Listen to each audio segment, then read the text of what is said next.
എന്ന് പറയുന്നത് ഭക്ഷണം ഒഴിവാക്കാൻ പറയലല്ലേ? ഭക്ഷണം കഴിക്കാതെ പിന്നെന്താ ആഘോഷം? അപ്പോൾ ആഘോഷം എന്ന് പറഞ്ഞാൽ ഭക്ഷണം കഴിച്ചുകൊണ്ടുള്ള മാത്രമാണ് എന്നർത്ഥം. അപ്പോൾ 24 മണിക്കൂറും ഒരാൾ സന്തോഷിക്കണമെങ്കിൽ കയ്യിൽ എന്തെങ്കിലും ഒരു കടലെങ്കിലും വേണ്ടി വരും. കാരണം സന്തോഷിക്കണം, അപ്പം തൊള്ളേക്കിടണം.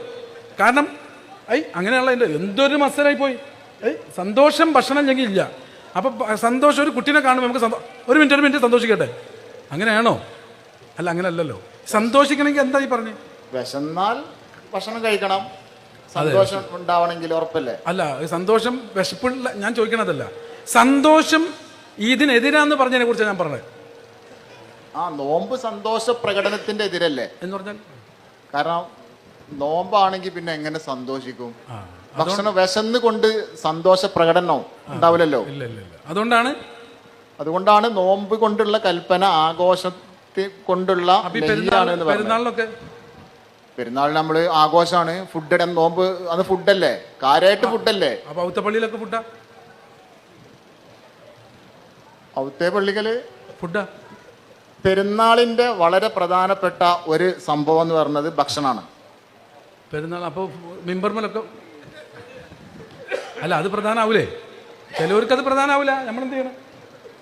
മിമ്പർമലൊക്കെ ഇമാമ നിൽക്കുന്ന ആളല്ലേ മാതൃകയാവണ്ടേ? സന്തോഷിക്കാനുള്ള പറഞ്ഞിട്ടുണ്ട്. മിമ്പർമൻ തന്നെ എല്ലാവരും ഓരോ അലുവ അങ്ങനെ എടുത്തിട്ട് എല്ലാവരും ഓരോന്ന് കൈപിടിച്ചോളി ബിസ്മില്ല. ഇങ്ങനെയാണോ? എനിക്ക് മനസ്സിലാവാഞ്ഞിട്ട് ചോദിക്കണം. എന്ന് പറഞ്ഞാൽ ഈ വിശപ്പ്, ഭക്ഷണം കഴിക്കാതിരിക്കൽ സങ്കടമാണ്, അതിൽ സുഖമില്ല എന്ന് പറഞ്ഞാൽ മോനെ പെരുന്നാൾ സന്തോഷമല്ലേ? പെരുന്നാളിന് സന്തോഷിക്കണോ? പെരുന്നാളിന് സന്തോഷിക്കണം. പെരുന്നാളിന്റെ ഏറ്റവും വലിയ അമലേതാ? പെരുന്നാൾ നിസ്കാരം.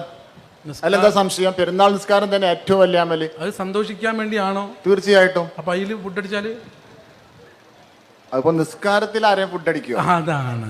അപ്പൊ ഏറ്റവും സന്തോഷിക്കണ ഒരു നിസ്കാരം അല്ല, നിസ്കാരം കഴിഞ്ഞിട്ട് അടിച്ചാൽ മതി. ശരി, ഞാൻ പറഞ്ഞത് നിസ്കാരത്തിലാണോ ഫുഡ് അടിക്കുന്നത് വേറെ കാര്യം. നമ്മളെ വിഷയം പെരുന്നാളിന് സന്തോഷിക്കണം. സന്തോഷിക്കാൻ പറഞ്ഞ പെരുന്നാളിന് ഏറ്റവും വലിയ സന്തോഷം നിസ്കാരമാണ്. ഏറ്റവും വലിയ ആഘോഷം പെരുന്നാളിന് പെരുന്നാൾ നിസ്കാരം.